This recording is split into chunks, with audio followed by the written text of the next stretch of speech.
आता केवायसी संपवून टाकू आपण, केवायसी आणि मनी लॉन्ड्रिंग. बरं चालतंय की. Okay sir. हा, म्हणजे डिपॉझिटचं सेक्शन संपेल आपला. काय मला वाटतं करूयाच सुरू आता, मग वेळ हो पुरत. चालतंय, करा सर, करा. करू सुरुवात आपण. तर आपण आजच्या सत्राला सुरुवात करूयात. केवायसीचा थोडासा राहिलेला भाग आणि मनी लॉन्ड्रिंगच्या संदर्भामध्ये आज आपल्याला माहिती घ्यायची आहे. तर केवायसीच्या मध्ये राहिलेल्या भागामध्ये मुख्यतः स्मॉल अकाउंट विषयी माहिती सांगायची राहिलेली आहे, ती सांगतो.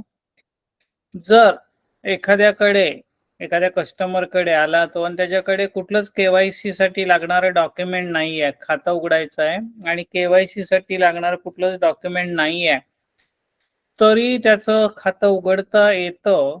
त्याच्यावर अर्थात काही मर्यादा आहेत, काही बंधनं आहेत, ती पाळावी लागतात. तर त्याला म्हणतात स्मॉल अकाउंट. हे स्मॉल अकाउंट उघडताना 3 मर्यादा आपल्याला पाळाव्या लागतात. ते म्हणजे त्या अकाउंटमध्ये कधीही बॅलन्स हा ₹50,000पेक्षा जास्त जाता कामा नये, ही पहिली शर्त आहे. दुसरी, त्या खात्यामध्ये एका आर्थिक वर्षात जमा बाजूची बेरीज ही 1 लाखापेक्षा जास्त जाता कामा नये, ज्याला आपण क्रेडिट समेशन्स म्हणतो. आणि तिसरी अट अशी आहे की एका महिन्यात विड्रॉलद्वारा किंवा ट्रान्सफरद्वारा 10,000पेक्षा जास्त रक्कम त्याला काढता येणार नाही. या 3 अटींचं पालन करून हे खातं उघडता येतं. मग त्याच्याकडे केवायसीचे कागदपत्र नाही तर बँकेने कसं खातं उघडायचं? तर आपल्या ऍप्लिकेशन फॉर्म भरून घ्यायचा, त्याच्यावर आपल्या डेसिग्नेटेड ऑफिसरच्या समोर त्यांनी सही किंवा अंगठा करायचा आहे आणि त्या शाखेतल्या डेसिग्नेटेड ऑफिसर म्हणजे बँकेने डेसिग्नेट करायचे कुठल्या अधिकाऱ्याला या कामासाठी नेमायचं आहे आणि त्याच्या समोर सही अंगठा केल्यावर त्या डेसिग्नेटेड ऑफिसरनी सर्टिफाय करायचंय की यांनी सही किंवा अंगठा हा माझ्या समक्ष केलेला आहे. त्याचा एक फोटो घ्यायचा आहे, तो सेल्फ अटेस्ट करून घ्यायचा आहे त्याच्याकडून आणि एवढेच डॉक्युमेंट घेऊन त्याचं खातं उघडायचं आहे. आता हे खातं जे आहे हे 12 महिने चालवण्यासाठी परवानगी आहे. 12 महिन्यात त्यांनी आपल्याला जे काही CDD म्हणजे कस्टमर ड्यू डिलिजन्स आपण प्रोसिजर पाहिली आहे, त्याच्यासाठी जे कागदपत्र लागतात, केवायसी साठी जे कागदपत्र लागतात, ते त्यांनी बँकेला सादर करायचे आहेत आणि ते अकाउंट नॉर्मल अकाउंट मध्ये कन्वर्ट करायचं आहे, रूपांतरित करायचं आहे. तर अशा प्रकारे ते स्मॉल अकाउंट उघडू शकतो. आपल्या परीक्षेमध्ये अशा प्रकारचा प्रश्न विचारू शकतात की बुवा स्मॉल अकाउंट विषयी माहिती द्या. 4 मार्काला, 2 मार्काला, 5 मार्काला अशा प्रकारचा प्रश्न त्या ठिकाणी आपल्याला विचारू शकतात, म्हणून मुद्दाम ही माहिती दिलेली आहे. समजा त्यांनी 12 महिन्यामध्ये ते कागदपत्र दिले नाही तर अजून 12 महिने मुदत वाढवून देण्याची बँकेला अधिकार आहेत, परंतु त्या 12 महिन्याच्या कालावधीमध्ये त्यांनी ऍटलिस्ट ते केवायसीचे डॉक्युमेंट मिळवण्यासाठी अर्ज केलेला पाहिजे. ते अर्जाचा प्रूफ आपल्या बँकेला त्यांनी दिला तरच बँकेला ते अधिकार आहेत की अजून 12 महिने वाढवून द्यायचे. पण 24 महिन्याच्या पुढे मात्र ह्या खात्याची मुदत वाढवता येत नाही, ते खातं आपल्याला बंदच करावं लागतं. तर हे झालं स्मॉल अकाउंट विषयी. आता आपण बचत गटाची खाती उघडतो. बचत गटाच्या बाबतीमध्ये रजिस्ट्रेशन आपल्या सर्वांना माहिती आहे कंपल्सरी नाही आहे. त्यांना सेल्फ हेल्प ग्रुप अकाउंट म्हणतात, SHG अकाउंट म्हणतात बघा. तर असलं तर रजिस्ट्रेशन सर्टिफिकेट घ्यायचं आहे, असेल तर पॅन घ्यायचा आहे, नसेल तर फॉर्म नंबर 60 घ्यायचा आहे. त्याच्यानंतर खातं उघडताना फक्त पदाधिकाऱ्यांची केवायसी केली तरी ती पुरेशी आहे, परंतु कर्ज देताना मात्र सर्व सभासदांची केवायसी पूर्ण करणं बंधनकारक आहे, हे लक्षात ठेवायचं आहे त्या ठिकाणी. आणि खातं उघडताना फक्त पदाधिकाऱ्यांची आपल्याला या ठिकाणी त्यांनी परवानगी दिलेली आहे केवायसी करायची, म्हणून याला सिम्प्लिफाईड प्रोसिजर ऑफ केवायसी म्हणलं जातं बरं का. Simplified procedure of KYC. याच्या विरुद्ध काय आहे? Enhanced procedure of KYC. Enhanced due diligence असं त्याला म्हणलं जातं. म्हणजे जी खाती हाय रिस्क कॅटेगरीमध्ये ते आपण बघूयात. रिस्क कॅटेगरायझेशन बघताना ते सांगतो मी तुम्हाला. पण जी खाती जास्त जोखमीची आहेत प्रिव्हेन्शन ऑफ मनी लॉन्ड्रिंगच्या दृष्टीने, त्यांच्यावर जास्त लक्ष द्यायचंय, त्याच्या व्यवहारावर जास्त देखरेख करायची आहे आणि म्हणून साठी त्याला एनहान्स्ड ड्यू डिलिजन्स असं म्हणलं जातं. या दोन कन्सेप्ट लक्षात ठेवायच्या आहेत.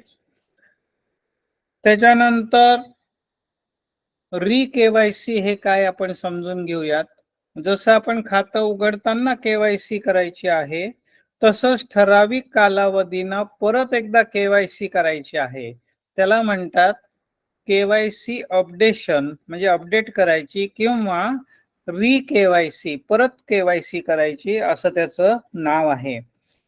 आता हे करताना रिझर्व्ह बँकेने काय सांगितलं आहे, तर ज्याच्या केवायसीच्या माहितीमध्ये काही फरक पडला नाही.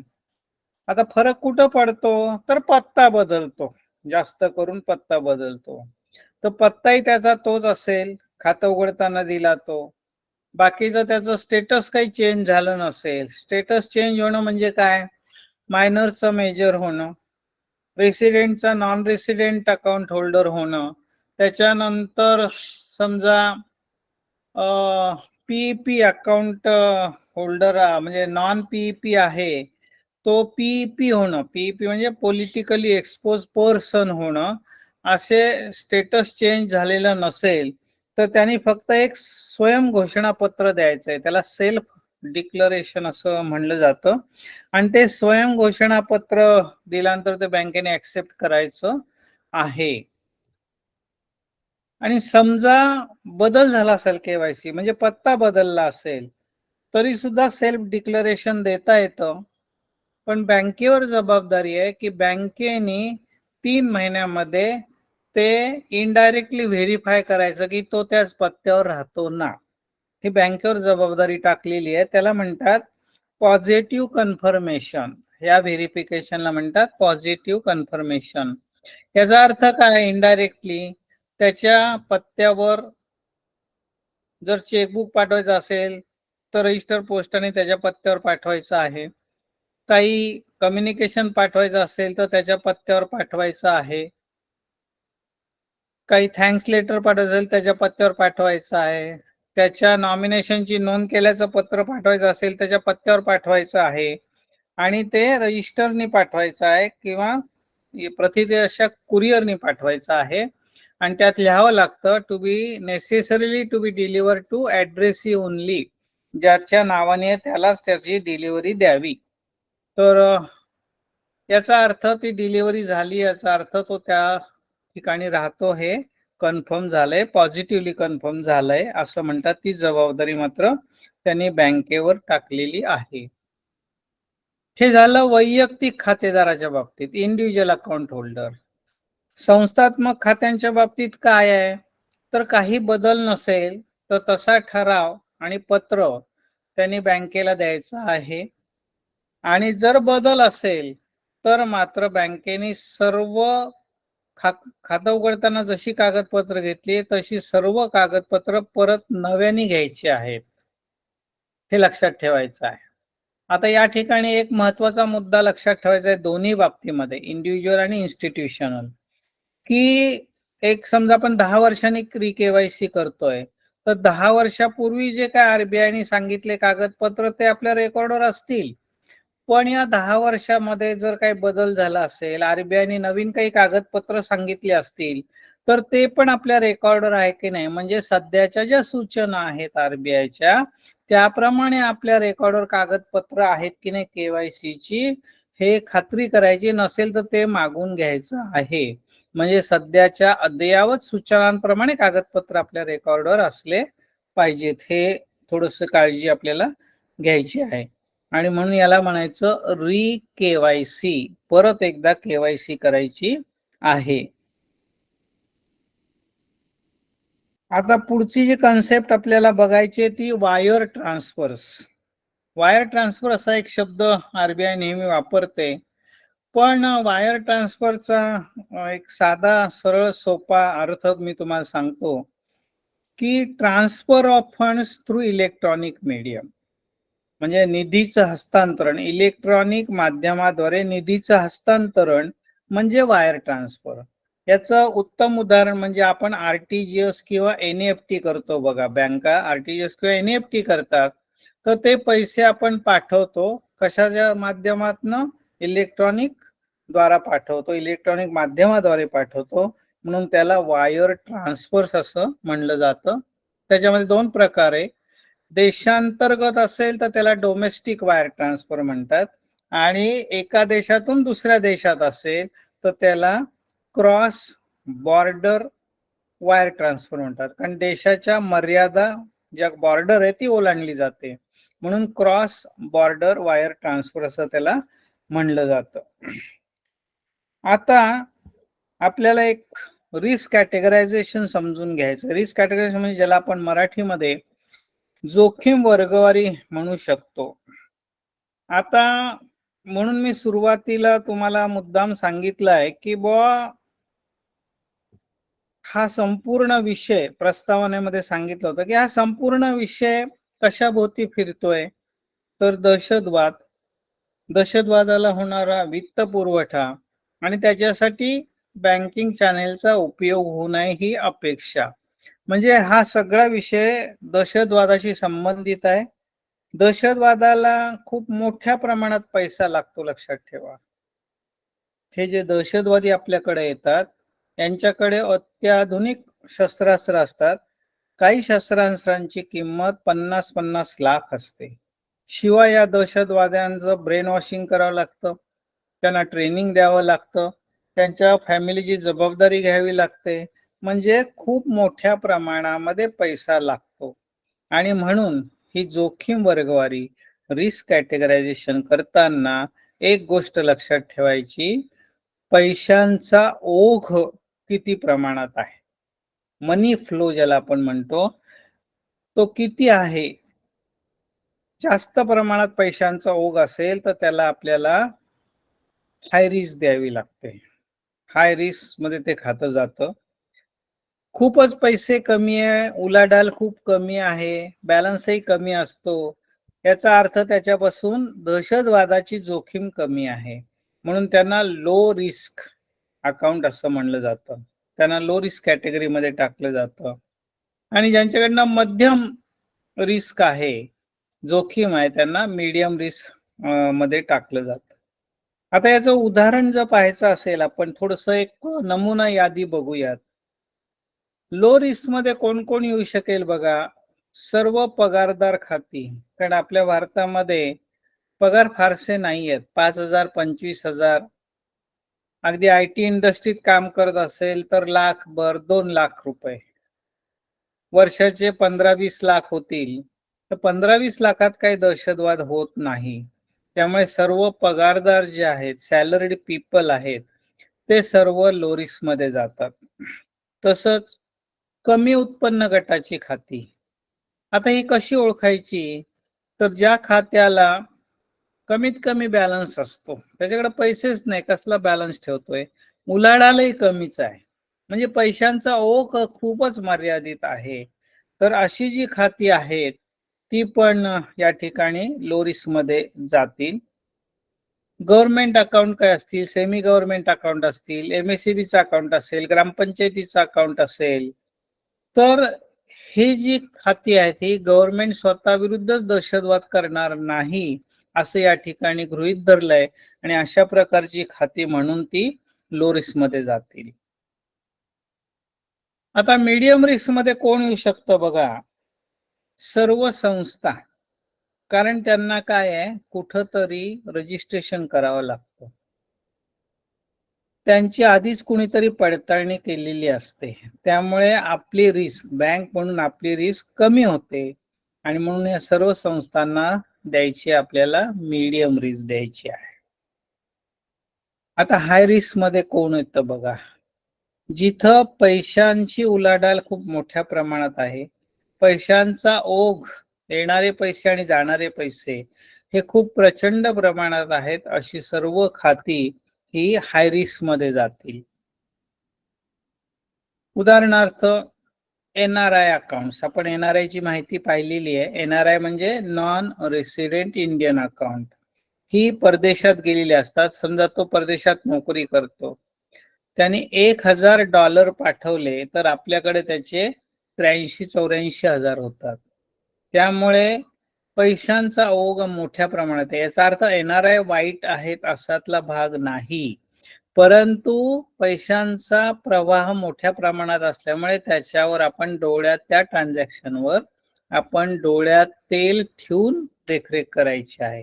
म्हणजे हे रिस्क कॅटेगरायझेशन कशासाठी आहे? It decides the level of monitoring. देखरेखची लेवल जी आहे ती या ठिकाणी डिसाइड होत असते, हे लक्षात घ्यायचं आहे. तसंच हाय रिस्क मध्ये कोण येतं? उच्च सांपत्तिक स्थिती असणारे लोक. उदाहरणार्थ आपल्याला माहिती आहे विजय मल्ल्या, नीरव मोदी देशाला कित्येक हजार कोटींचा चुना लावून पळाले. तर उच्च सांपत्तिक स्थिती असलेले लोक, याचा अर्थ सगळेच वाईट आहेत असा नाही, पण पैशांचा ओघ जास्त आहे म्हणून त्यांच्यावर लक्ष द्यायचं आहे. त्याच्यानंतर ज्या सामाजिक संस्था, धर्मादाय संस्था, त्यांना विदेशातून देणग्या मिळतात.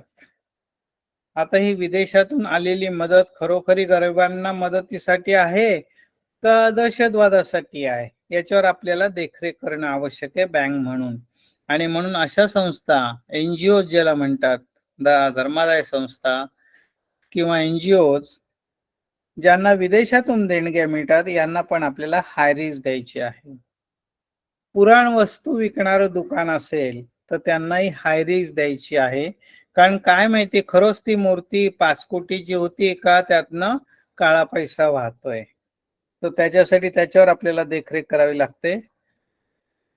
त्याच्यानंतर शस्त्रास्त्र विकणारं दुकान, कारण शस्त्राशिवाय दहशतवाद होत नाही, आणि म्हणून साठी शस्त्र विकणारं दुकान असेल तर त्यालाही हाय रिस्क द्यायची आहे. त्याच्यानंतर जे लोक हाय रिस्क कंट्रीतनं येतात, आता हाय रिस्क कंट्री म्हणजे कोण? आपण सुरुवातीला पाहिलंय बघा, FATF संस्थेची माहिती आपण घेतली होती, फिनान्शियल ऍक्शन टास्क फोर्स. या FATF ची आज मितीला मी सांगितलं 35 देश सदस्य आहेत, त्यात भारत एक आहे. आता याचे सदस्य जे देश नाही आहेत, उदाहरणार्थ अफगाणिस्तान, कझाकिस्तान, तुर्कस्तान, या देशातनं जे लोक येतात त्यांना हाय रिस्क कंट्री मधून आलेले लोक म्हणतात, आणि मग त्यांना आपल्याला हाय रिस्क कॅटेगरी द्यायची आहे, कारण त्यांच्या देशामध्ये KYC पालनाचा काही सर्क्युलर नाही, KYC कशाशी खातात हे त्यांना माहित नाहीये. नंतर अशी खाती की ज्याच्यामध्ये मिनिमम बॅलन्स ठेवतात, आपल्या मिनिमम बॅलन्स ठेवतात, पण त्यातली उलाढाल प्रचंड आहे, बॅलन्सच्या मानाने प्रचंड उलाढाल आहे. म्हणजे समजा मिनिमम बॅलन्स आपला 1000 रुपये आहे, तर 1000 रुपये ठेवतात, पण त्या खात्यातनं 80 लाख 90 लाखाचे व्यवहार होत आहेत, पैसे येत आहेत जात आहेत.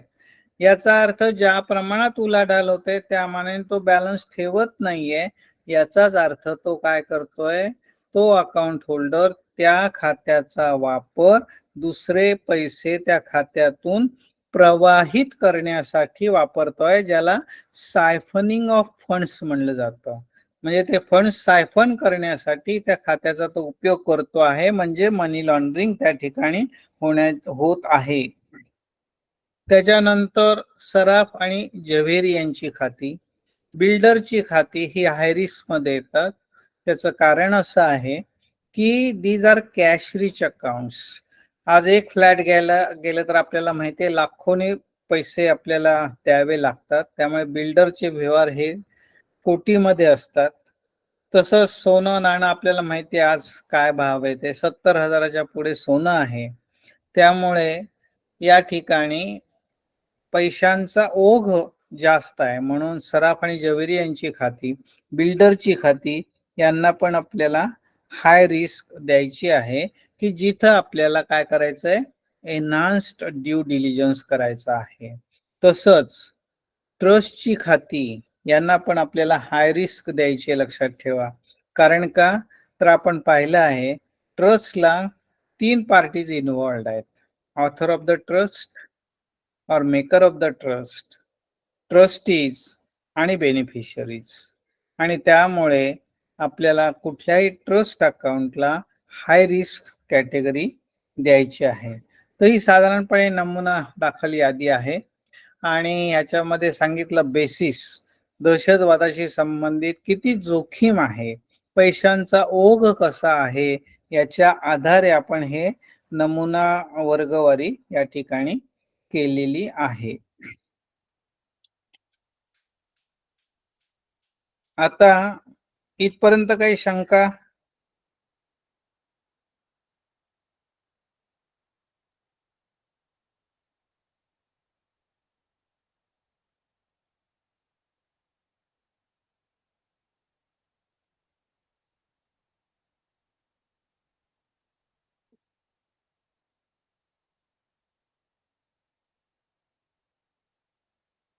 इथपर्यंत काही शंका आहे कोणाला?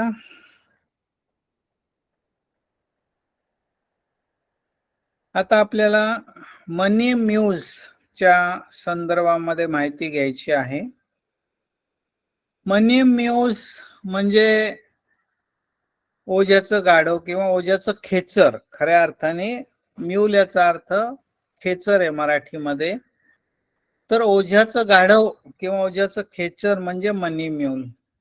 म्हणजे या ठिकाणी काय होतं माहितीये का, की हे जे गुन्हेगार आहेत, हे गुन्हेगार दुसऱ्यांचं खातं वापरतात. जणू काय दुसऱ्यांचं खातं भाड्याने घेतलं आहे आणि यांचे सगळे बेकायदेशीर व्यवहार त्या माणसाच्या खात्यातनं हे चालवतात.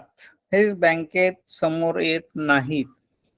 उदाहरणार्थ काय होतं, बऱ्याच वेळा अशी नोकरीची जाहिरात दिली जाते की चांगल्या पगाराची नोकरी आहे, शिवाय कमिशन मिळेल. तुम्ही जेवढी उलाढाल केला त्या प्रमाणात तुम्हाला कमिशन पण मिळेल 5% आणि नोकरीला भुलून लोक, सुशिक्षित तरुण ते जातात.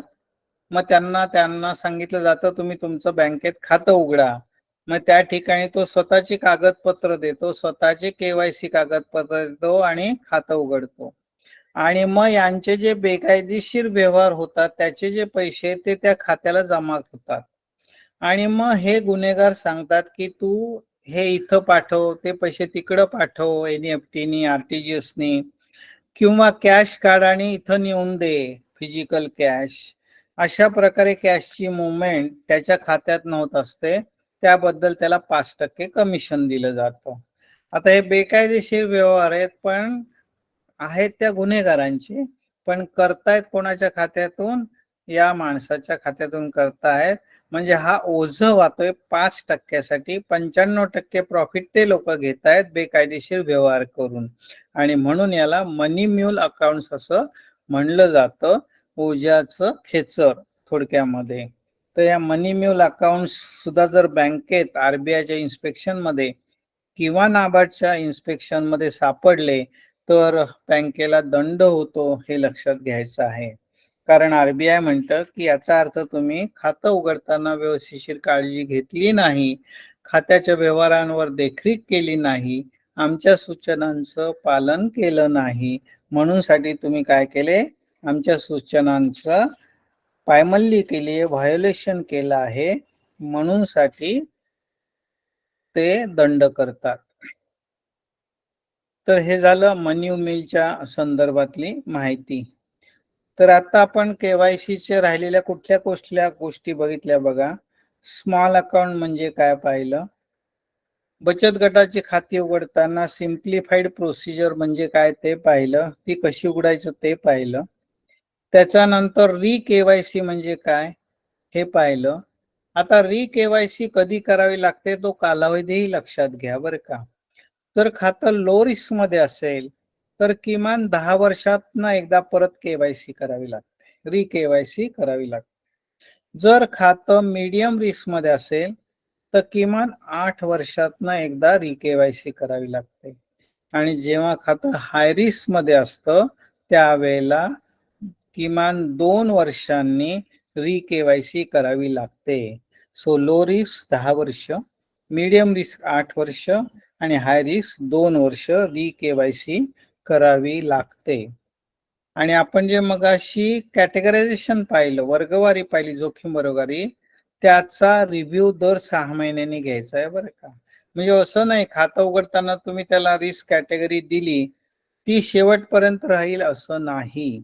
खात्यातले व्यवहार पाहून बाकीच्या काही गोष्टी पाहून त्याची रिस्क कॅटेगरी बदलत असेल तर ती बदलायची आणि त्याचा रिव्ह्यू दर 6 महिन्यांनी घ्यायचा आहे, हे लक्षात ठेवायचं आहे.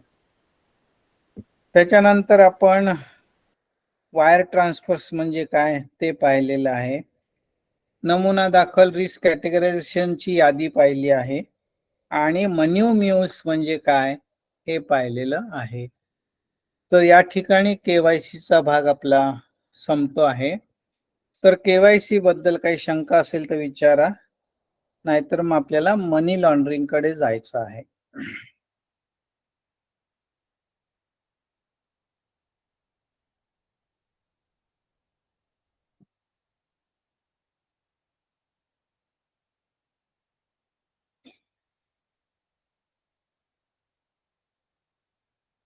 आज पिसुरे साहेब नाही आहेत का?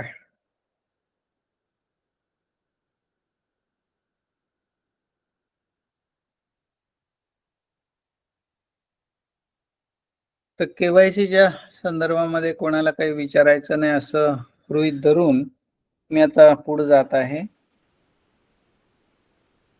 मनी लॉन्ड्रिंगच्या संदर्भामध्ये आपण सुरुवाती पाहिलं की आपल्या भारत सरकारने जो कायदा केला आहे, prevention of money laundering act 2002, PMLA 2002. तर याच्यामध्ये बँकांना काय सांगितलंय बघा, एका हेड ऑफिस स्तरावर एका वरिष्ठ अधिकाऱ्याची प्रिन्सिपल ऑफिसर म्हणून नेमणूक करायची आहे. या प्रिन्सिपल ऑफिसरवर सगळी जबाबदारी टाकली आहे की आरबीआयच्या जे सूचना आहेत त्यांचं पालन होतं का नाही, रिस्क कॅटेगरायझेशन होतं की नाही, रिस्क कॅटेगरायझेशनचा रिव्ह्यू होतो का नाही, खातं उघडताना योग्य ती कागदपत्र घेतली जात आहेत का नाहीत, रिपोर्टिंग वेळेवर होतंय का नाही, हे सर्व पाहण्याची जबाबदारी या प्रिन्सिपल ऑफिसरवर टाकलेली आहे. त्यामुळे तो वरिष्ठ स्तरावरील एचओ मधला अधिकारी असतो की ज्याला स्वतंत्रपणे निर्णय घेण्याची क्षमता आहे, लक्षात ठेवा. कारण त्याला बरेच काही निर्णय या कायद्याखाली घ्यावे लागतात. त्याला गव्हर्नमेंट ऑफिसर्सची संपर्क साधावा लागतो. गव्हर्नमेंट ऑफिसकडनं आलेल्या शंकांचं, क्वेरीचं उत्तर द्यावं लागतं. त्याच्यामुळे हा स्वतंत्रपणे निर्णय घेण्याची क्षमता असलेला अधिकारी जो वरिष्ठ पदावर काम करत आहे अशाला हेड ऑफिस या प्रिन्सिपल ऑफिसर म्हणून या ठिकाणी नेमते. त्याच्यानंतर जसं केवायसीच्या बाबतीत आपण पाहिलं की CDD कस्टमर ड्यू डिलिजन्स हा परवलीचा शब्द होता. सगळी केवायसी म्हणजे CDD मध्ये सामावली आहे. तसंच या PMLA मनी लॉन्ड्रिंगच्या संदर्भामध्ये जो हा कायदा आहे PMLA चा, त्याच्यामधला कलम 12 आपल्या बँकांना लागू आहे. सेक्शन 12 बँकांना लागू आहे. त्याच्यामध्ये 3 गोष्टी सांगितलेल्या आहेत जे आपल्याला पाळाव्या लागतात. त्याच्यामध्ये पहिलं आहे मेंटेनन्स ऑफ रेकॉर्ड, दुसरं आहे प्रिझर्वेशन ऑफ रेकॉर्ड आणि तिसरं आहे रिपोर्टिंग सिस्टीम. या 3 गोष्टी पाहिल्या म्हणजे आपल्याला मनी लॉन्ड्रिंगचा आवाका आपल्याला लक्षात येतो. आता या 3 गोष्टींकडे जाण्याच्या आधी आपण मनी लॉन्ड्रिंग म्हणजे काय हे समजून घेऊयात. आपल्याला लॉन्ड्रिंगचा अर्थ माहिती आहे. कपडे जर खराब झाले तर आपण ते लॉन्ड्री करतो, म्हणजेच ते स्वच्छ धुतो, इस्त्री करतो. तद्वतच पैसे खराब झाले तर ते काही धुता येणार नाही. पण मनी लॉन्ड्रिंग म्हणजे अँटी मनी लॉन्ड्रिंग, अँटी याचा अर्थ विरुद्ध. तर अँटी मनी लॉन्ड्रिंगच्या संदर्भातल्या सूचना या सगळ्या रिझर्व्ह बँकेने आपल्याला दिलेल्या आहेत. आता मनी लॉन्ड्रिंग म्हणजे काय, अगदी बाय डेफिनेशन जर आपण गेलो तर इल्लीगल मनी, डर्टी मनी, ब्लड मनी, क्राईम मनी, याला वेगवेगळे शब्द आहेत बघा. हा बेकायदेशीर पैसा आहे, गुन्हेगारी पैसा आहे, वाईट पैसा आहे, रक्तलांछित पैसा आहे. Is put through number of complex transfer transactions. This money is put through number of complex, गुंतागुंतीचे ट्रान्सफर ट्रान्झॅक्शन्स. आणि याचा उद्देश काय, टू मेक द ओरिजिन, कुठून पैसे आलेत अँड किती आलेत, and the original amount untraceable, ते सापडू नये, कुठून पैसे आले, किती पैसे आले हे सापडू नये, हा त्याचा उद्देश आहे. याला म्हणायचं मनी लॉन्ड्रिंग. तर मनी लॉन्ड्रिंगची व्याख्या ही खूप व्यापक आहे. म्हणजे उदाहरणार्थ कर चुकवेगिरी म्हणजे सुद्धा मनी लॉन्ड्रिंग आहे. बेकायदेशीर धंदा करणे म्हणजे सुद्धा मनी लॉन्ड्रिंग आहे. बेकायदेशीर धंद्यातून बेकायदेशीर नफा मिळवणे हे सुद्धा मनी लॉन्ड्रिंग आहे. बेकायदेशीर धंद्याच्या बेकायदेशीर नफ्यातनं बेकायदेशीर संपत्ती निर्माण करणे, असेट निर्माण करणे म्हणजे सुद्धा मनी लॉन्ड्रिंग आहे. एवढंच नाही तर खरा पैसा, रियल इकॉनॉमी मधला पैसा, कायदेशीर पैसा हा जर दहशतवादाला वापरला तर मात्र त्याला सुद्धा मनी लॉन्ड्रिंग असं म्हणलं जातं. एवढी मोठी या मनी लॉन्ड्रिंगची व्याप्ती आहे, हे लक्षात घ्यायचं आहे. आता ह्या ज्या 3 गोष्टी आपण पाहिल्या होत्या याची आपण आता माहिती घेणार आहोत. तर सर्वप्रथम मेंटेनन्स ऑफ रेकॉर्ड. आता मेंटेनन्स ऑफ रेकॉर्ड, तर कोणाचं रेकॉर्ड मेंटेन करायचं आहे, हा पहिला प्रश्न. मग आता याच्यामध्ये 7 प्रकारांच्या व्यवहाराचं रेकॉर्ड मेंटेन करावं लागतं, फायनान्शियल ट्रान्झॅक्शन्स. त्यातले 6 आपल्याला लागू आहेत. एक जे आहे क्रॉस बॉर्डर वायर ट्रान्सफर्स आपल्याला लागू नाही, कारण आपण परदेशात पैसे पाठवत नाही किंवा परदेशातून आपल्याकडे पैसे येत नाहीत. त्यामुळे क्रॉस बॉर्डर वायर ट्रान्सफर्सच्या संदर्भातली जी सूचना आहे ती आपल्याला लागू नये असं म्हणलं तरी चालेल. मग उरलेली 6 ट्रान्झॅक्शन जे आहेत ते कुठली आहेत ते बघा. रुपये 5 लाखावरील रोखीचे व्यवहार, रुपये 5 लाखावरील रुपये 10 लाखावरील रोखीचे व्यवहार. 2 एकमेकाशी संबंधित एका महिन्यात झालेले ज्यांची बेरीज 10 लाख, रोखीचे व्यवहार ज्यांची बेरीज 10 लाख किंवा त्याच्यापेक्षा जास्त आहे असे रोखीचे व्यवहार.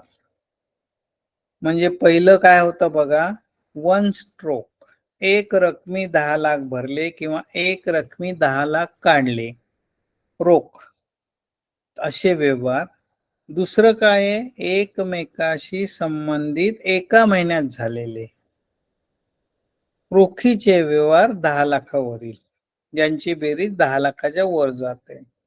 आता एकमेकाशी संबंधित म्हणजे काय, आज 5 लाख भरले, उद्या 3 लाख काढले, परत 2 लाख भरले, परत 1 लाख काढले, परत 3 लाख भरले, 2 लाख काढले, तर याच्या जमा बाजूची बेरीज रोखीच्या व्यवहारांची घ्यायची, नावे व्यवहारांची रोखीच्या व्यवहारांची बेरीज घ्यायची, आणि जर 10 लाखाच्या पुढे गेली इंडिपेंडेंटली, म्हणजे उद्या असं झालं की रोखीचे जमा 12 लाख भरले आणि रोखीचे नावे 7 लाख भरले, तर फक्त 12 लाखांचं रेकॉर्ड मेंटेन करायचं, लक्षात ठेवा. तर इंडिपेंडेंटली असं बघायचं आहे. याला म्हणायचं एकमेकाशी संबंधित एका महिन्यात झालेले रोखीचे रुपये 10 लाखावरील रोखीचे व्यवहार. आता अजून एकमेकाशी संबंधितचं दुसरं उदाहरण काय बघा. समजा मी तुमच्याकडे आलो, माझं खातं उघडलं, दुसरं माझं आणि माझ्या मिसेसचं खातं उघडलं तुमच्याकडे, तिसरं माझं आणि माझ्या मुलाचं खातं उघडलं, चौथं माझं आणि माझ्या मुलीचं खातं उघडलं. चारही खात्यांचे व्यवहार मीच बघतोय, बँकेत मीच येतो आहे. याचा अर्थ काय झाला, मी माझे व्यवहार विभागणी केली आहे, त्याला स्ट्रक्चरिंग ऑफ ट्रान्झॅक्शन्स म्हणतात. तर तुमच्या डोळ्यात येऊ नये बँकेच्या, म्हणून मी काय केलं, 4 अकाउंट उघडले आणि त्यातनं मीच व्यवहार करतोय माझे. याचा अर्थ माझं जो हेतू आहे तो काही चांगला नाही आहे, आणि असं असेल तर याला बँकेने क्लब करायचे, हे एकमेकात मिसळायचे सगळे, आणि ते ट्रान्झॅक्शन 10 लाखाच्या वर असतील रोखीचे तर त्याचंही रेकॉर्ड मेंटेन करायचं आहे. तिसरं ट्रान्झॅक्शन ज्याचं रेकॉर्ड मेंटेन करायचं आहे ते खोट्या आणि बनावट नोटांचे व्यवहार. चौथं ट्रान्झॅक्शन जे आहे ते संशयास्पद व्यवहार.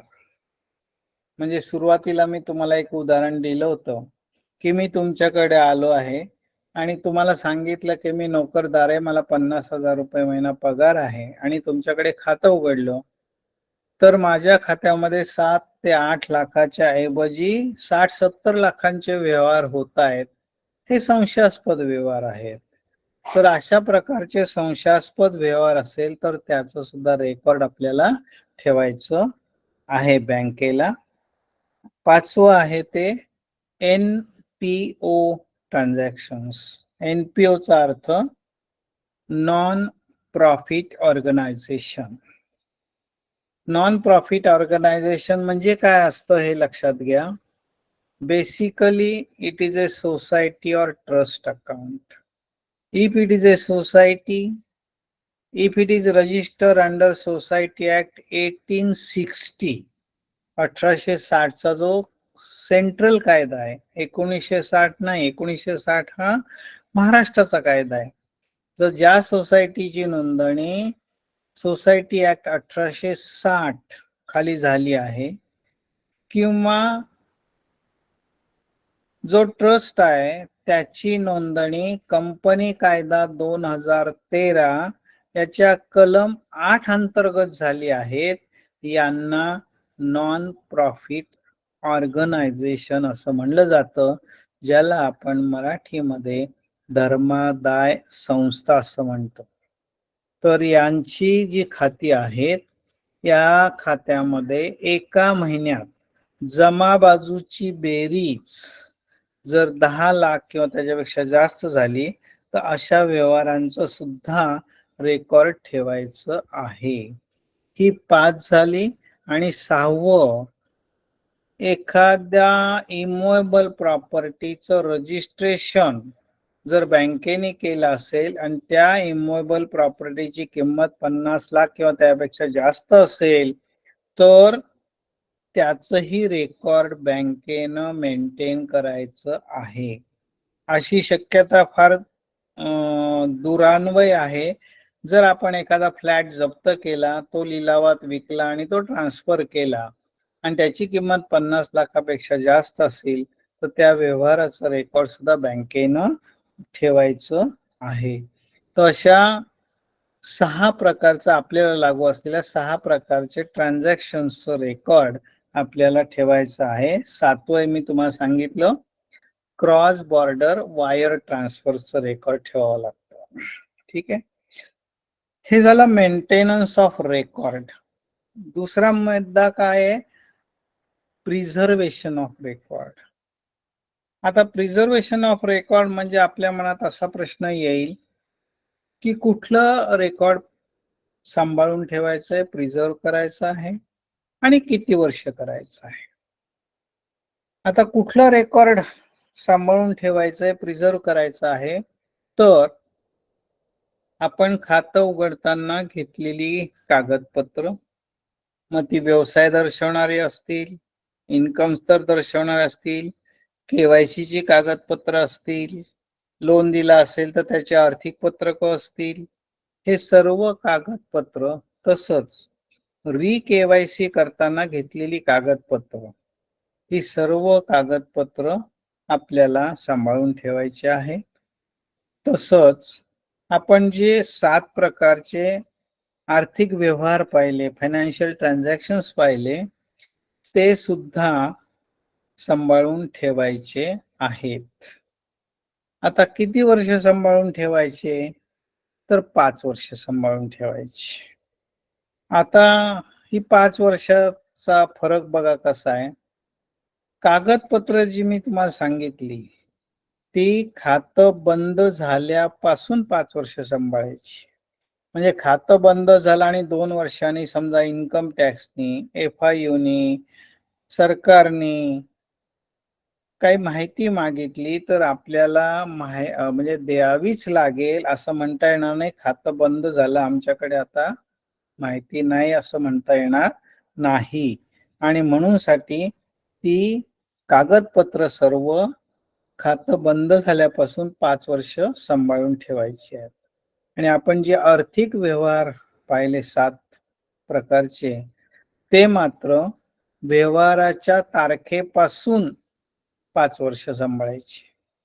म्हणजे एखादं खातं 20 वर्ष जुनं असेल तर त्याचा अर्थ 20 वर्ष ते रेकॉर्ड सांभाळायचं नाही फायनान्शियल ट्रान्झॅक्शनचं, तर डेट ऑफ ट्रान्झॅक्शन पासून 5 वर्ष आपल्याला ते रेकॉर्ड सांभाळायचं आहे. पण दोन्ही बाबतीमध्ये 5 वर्ष हे कॉमन आहे, लक्षात ठेवायचं आहे. तर आपला हा दुसरा मुद्दा या ठिकाणी संपला आहे. पहिला आपण पाहिलं ते मेंटेनन्स ऑफ रेकॉर्ड, कुठल्या व्यवहारांचा रेकॉर्ड आपल्याला ठेवायचा आहे. तसंच रिझर्वेशन ऑफ रेकॉर्ड म्हणजे कुठलं रेकॉर्ड आपल्याला सांभाळून ठेवायचं आहे, किती वर्ष सांभाळून ठेवायचं आहे याची माहिती घेतली. आणि या PMLA मधला तिसरा महत्वाचा मुद्दा आहे रिपोर्टिंग सिस्टीम. तर आपण सुरुवातीला पाहिलेलं आहे की KYCच्या बाबतीमध्ये नियंत्रक हे रिझर्व्ह बँक किंवा नाबार्ड आहे.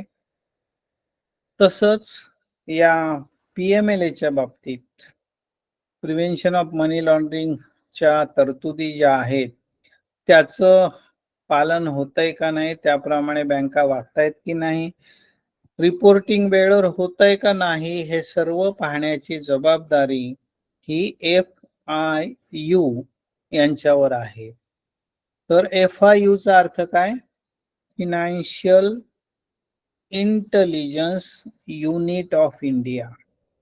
FIU IND असं त्याला म्हणलं जातं. FIU इंडिया म्हणजे प्रत्येक देशामध्ये FIU असतो, हे लक्षात ठेवा. तर आता FIU हे काय आहे नक्की? तर आपला केंद्रीय अर्थ मंत्रालय जे आहे, सेंट्रल फायनान्स मिनिस्ट्री, या केंद्रीय अर्थ मंत्रालयामध्ये एक कक्ष आहे. FIU हा एक कक्ष आहे आणि या कक्षामध्ये सर्व डिपार्टमेंटचे सीनियर मोस्ट ऑफिसर, अति वरिष्ठ अधिकारी असतात.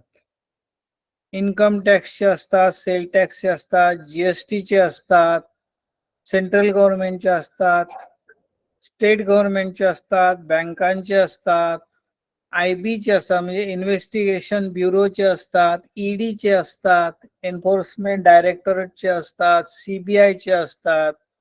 त्यामुळे असे सर्व डिपार्टमेंटचे अतिवरिष्ठ अधिकाऱ्यांचा मिळून हा कक्ष बनलेला आहे. याचं कारण असं आहे की हे सगळे तज्ज्ञ तिथं का घेतले आहेत, तर देशभरातनं जे संशयास्पद व्यवहार रिपोर्ट केले जातात, ते बँकांकडनं असतील, सहकारी बँका, प्रायव्हेट सेक्टर बँका, नॅशनलाइज बँका, NBFC, post office, share market, या सर्व संस्थांकडनं हे जे व्यवहार पाठवले जातात FIU कडे, त्याचं विश्लेषण करण्याचं काम या FIU कडे आहे. आणि खरोखरीच त्या व्यवहारांमध्ये काही तथ्य असेल, मनी लॉन्ड्रिंग होत असेल आणि जे त्यांना खात्री झाली, तर त्याच्या पुढची कार्यवाही करण्याचं काम या FIU कडे आहे. मग FIU ती फाईल त्या त्या डिपार्टमेंटला, ज्या कन्सर्न डिपार्टमेंट असेल, पोलीस असतील किंवा इन्कम टॅक्स डिपार्टमेंट असेल, कस्टम डिपार्टमेंट असेल, यांच्याकडे पाठवते, पुढील कार्यवाहीसाठी पाठवली जाते. त्यामुळे बँकांची जबाबदारी काय आहे हे फक्त लक्षात घ्या की वेळेवर आणि अचूक रिपोर्टिंग करणं, म्हणजे कुठलेही व्यवहार जे रिपोर्टिंग करण्याच्या लायक आहेत ते गाळले जाता कामा नयेत, ते चुकूनही राहता कामा नयेत. आणि जे काही कालावधी सांगितला असेल कधी रिपोर्ट करायचं आहे, ते वेळेवर रिपोर्टिंग केलं पाहिजे. हे बँकांवर जबाबदारी आहे. पुढची कार्यवाही करण्याचं, त्याचं विश्लेषण करून त्याच्यावर कार्यवाही करण्याची जबाबदारी ही FIU इंडिया यांची आहे, हे लक्षात घ्या. Financial intelligence unit of India. आता याच्यामध्ये याचे फॉर्मॅट आहेत का, तर आहेत. 3 प्रकारचे फॉर्मॅट आहेत, ARF, TRF आणि CCF. ARF म्हणजे अकाउंट बेस्ड रिपोर्टिंग फॉर्मॅट, म्हणजे खातं आहे त्या कस्टमरचं आणि त्या खात्यात झालेले व्यवहार ची आपल्याला रिपोर्टिंग करायचं आहे, तर ARF नावाचा फॉर्म वापरावा लागतो. आपल्या सहकारी बँकामध्ये TRF लागत नाही, कारण आपण वॉक इन कस्टमरला सेवा देत नाही. आपण खातेदार असेल तरच सेवा देतो. नॅशनलाइज बँकेसारखं खातं नसताना काही व्यवहार करायला आपण परवानगी देत नाही, हे लक्षात ठेवा. पण नॅशनलाइज बँका असतील, प्रायव्हेट सेक्टर बँका असतील, खातं नसताना जे काही सुविधा देतात, अशा वॉक इन कस्टमर साठी जर काही रिपोर्टिंग करायचं असेल FIU ला, तर TRF नावाचा फॉर्म वापरावा लागतो. त्याचं नाव आहे transaction based reporting format, TRF. आणि तिसरा आहे तो CCF, म्हणजे काय, काउंटरफिट करन्सी रिपोर्ट. काउंटरफिट करन्सीचा अर्थ खोट्या आणि बनावट नोटा, त्याला इंग्लिश मध्ये म्हणतात काउंटरफिट करन्सी. आणि त्याच्याबद्दलचे खोट्या आणि बनावट नोटांचे व्यवहाराचं रिपोर्टिंग करायचं असेल तर मात्र CCF नावाचा फॉर्म वापरावा लागतो. Hello hello, good morning. होईल ना सर पेमेंट? हो, सांगितलं ना, संध्याकाळपर्यंत होईल ना. ओके ओके, चालेल, धन्यवाद सर. हो.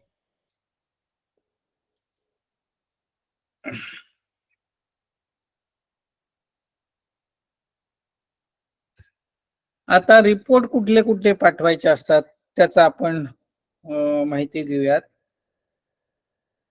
तर 5 प्रकारचे रिपोर्ट असतात. एक CTR, 2 STR, 3 CCR, 4 NTR आणि 5 CWTR. CTR म्हणजे काय, कॅश ट्रान्झॅक्शन रिपोर्ट. आपण जे मेंटेनन्स ऑफ रेकॉर्ड मध्ये पाहिलं, ₹10 लाखावरील रोखीचे व्यवहार आयदर वन स्ट्रोक और एकमेकाशी संबंधित एका महिन्यात झालेले 10 लाखावरील रोखीचे व्यवहार यांचं जे रिपोर्टिंग आहे ते करायचं आहे आपल्याला, त्याला म्हणतात कॅश ट्रान्झॅक्शन रिपोर्ट, CTR. संशयास्पद व्यवहारांचं रिपोर्टिंग करायचं आहे त्याला म्हणतात STR, suspicious transaction report. CCR म्हणजे काउंटरफिट करन्सी रिपोर्ट, म्हणजे खोट्या आणि बनावट नोटांच्या बाबतीत जो रिपोर्ट पाठवायचा आहे तो CCR. चौथा आहे NTR, NPO ट्रान्झॅक्शन रिपोर्ट. मग अशा आपण पाहिलं NPOच्या बाबतीमध्ये जमा बाजूची बेरीज 10 लाखाच्या वर गेली की त्या व्यवहारांचं आपल्याला रिपोर्टिंग करायचं आहे आणि त्याचा स्टेटमेंटचं नाव आहे NTR म्हणजेच NPO ट्रान्झॅक्शन रिपोर्ट. आणि पाचवा जो आहे तो CWTR, cross border wire transfers. एका देशातून दुसऱ्या देशात पैसे आले किंवा गेले तर त्याचे जे व्यवहारांचं रिपोर्टिंग आहे ते CWTR नावाच्या स्टेटमेंट मध्ये, रिपोर्ट मध्ये करायचं आहे. ठीक आहे. आता याचा कालावधी काय? STR सोडून म्हणजे संशयास्पद व्यवहार सोडून सर्व व्यवहारांचं रिपोर्टिंग दरमहा करायचं आहे. दरमहाचं रिपोर्टिंग पुढच्या महिन्याच्या 15 तारखेपर्यंत FIU ला मिळालं पाहिजे. म्हणजे समजा आता हा ऑगस्ट आहे, 1 ऑगस्ट ते 31 ऑगस्टच्या व्यवहारांचं रिपोर्टिंग ते CTR असतील, STR असतील, CCR असतील, NTR असतील, तर ते सप्टेंबर 15च्या आत हे FIU ला सप्टेंबर 15 पर्यंत FIU ला मिळाले पाहिजेत. हे लक्षात घ्या. संशयास्पद व्यवहारांचं काय आहे तर संशयास्पद व्यवहार हे निश्चित झाल्यापासून 7 दिवसात रिपोर्टिंग झालं पाहिजे. आता हे निश्चित कोणी करायचं आहे तर प्रिन्सिपल ऑफिसर. मगाशी जे आपण पाहिलं प्रिन्सिपल ऑफिसरनी म्हणजे ब्रांचनी हेड ऑफिसला कळवायचं आहे. हेड ऑफिसला जो प्रिन्सिपल ऑफिसर बसलेला आहे त्याच्यावर ही जबाबदारी आहे.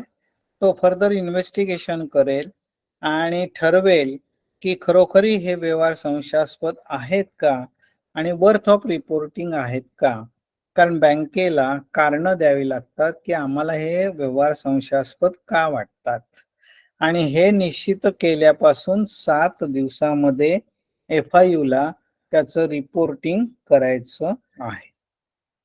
तर हा झाला रिपोर्टिंगचा तिसरा महत्वाचा मुद्दा. मी परत एकदा आता मेंटेनन्स ऑफ रेकॉर्ड कडे येणार आहे. आपण जे व्यवहार पाहिले तर पहिले 5 तुम्ही डोळ्यासमोर आणा. त्यातले पहिले 3ही कॅशच्या संदर्भात आहे. रुपये 10 लाखावरील आयदर वन स्ट्रोक और एका महिन्यात झालेले एकमेकाशी संबंधित रोखीचे व्यवहार, खोट्या आणि बनावट नोटांचे व्यवहार, म्हणजे सगळे कॅशच्या संदर्भात आहेत. चौथा आपण पाहिलं संशयास्पद व्यवहार. तर मी असं काही म्हणलं नाही की 10 लाखावरील किंवा फक्त रोखीचे. संशयास्पद व्यवहार हा संशयास्पदच आहे. तो 50,000चा असेल ना 50 लाखांचा असेल, कुठलीही मॉनिटरी लिमिट नाही. त्याचं रेकॉर्ड ठेवायचंय, त्याचं रिपोर्टिंग करायचंय, लक्षात ठेवा. आणि ते प्रिझर्व पण करायचं आहे. So irrespective of mode of transaction आणि इरेस्पेक्टिव्ह ऑफ मॉनिटरी लिमिट ते आपल्याला बघायचं आहे. आणि पाचवं जे NPO चे ट्रान्झॅक्शन म्हणलं, जमा बाजूची बेरीज ही 10 लाखापेक्षा जास्त झाली की एका महिन्यात. मी असं म्हणलं नाही रोखीने जमा झाले. ते रोखीने जमा झालेले असोत किंवा ट्रान्सफरनी जमा झालेले असोत किंवा क्लिअरिंगनी जमा झालेले असोत, जमा बाजूची बेरीज 10 लाखाच्या वर गेली NPOच्या खात्याच्या संदर्भात तर त्याचंही रेकॉर्ड ठेवायचं आहे. ते रेकॉर्ड सांभाळायचं आहे आणि त्याचं दरमहा रिपोर्टिंग करायचं आहे. तर या 3 महत्वाच्या गोष्टींची जबाबदारी बँकेवर या कायद्याच्या अंतर्गत टाकलेली आहे. जसं केवायसीचं पालन केलं नाही तर आरबीआय दंड करते, तसंच FIU सुद्धा वेळेवर रिपोर्टिंग केलं नाही, सगळे अचूक ट्रान्झॅक्शन, सगळे इलिजिबल ट्रान्झॅक्शन रिपोर्ट केले नाही तर FIU सुद्धा दंड करते. एका चुकीसाठी किमान 10,000 ते मॅक्सिमम 1,00,000, पण अशा 10 चुका झाल्या तर 10 लाख दंड व्हायला वेळ लागत नाही. म्हणजे दोन्हीकडे दंडाची तरतूद आहे हे लक्षात ठेवायचं. केवायसी कडे पण आहे आणि मनी लॉन्ड्रिंग कडे पण आहे. तर या ठिकाणी आपला मनी लॉन्ड्रिंगचा विषय संपलेला आहे. आपण मनी लॉन्ड्रिंग म्हणजे काय पाहिलेलं आहे. त्या PMLA अंतर्गत ज्या 3 महत्वाच्या गोष्टींची जबाबदारी बँकेकडे त्याची माहिती घेतलेली आहे. तुम्हाला काही शंका विचारायची असेल तर विचारा.